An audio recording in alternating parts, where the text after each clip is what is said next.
Tercatat sekarang, ini yang kami terima paling terakhir kemarin, sudah divalidasi oleh Badan Pusat Statistik.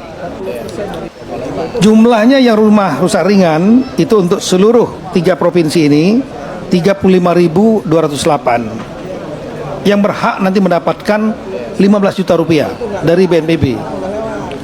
Kemudian ada 17.350 yang rusak sedang. Mereka berhak mendapatkan 30 juta rupiah dari BNPB.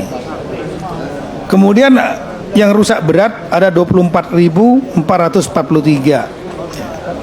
Nah, ini yang nanti perlu ditanya, mau di Huntara yang sekarang lagi kita resmikan seperti ini, atau mau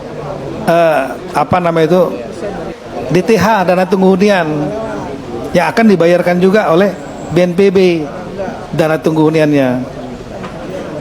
Dan ini yang 24.443 juga perlu ditanya lagi, nanti mau dibangunan rumahnya sendiri atau bersama-sama. Kalau sendiri BNPB lagi yang ngerjakan, kalau sama-sama Menteri PKP Pak Ara Sirait.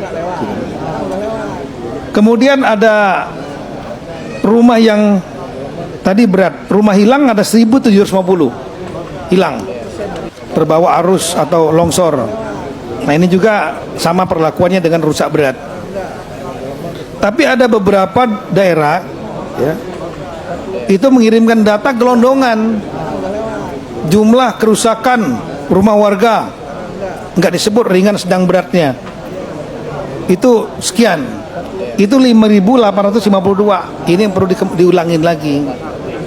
Jadi totalnya itu ada 88.930 rumah. Kita bicara rumah ini.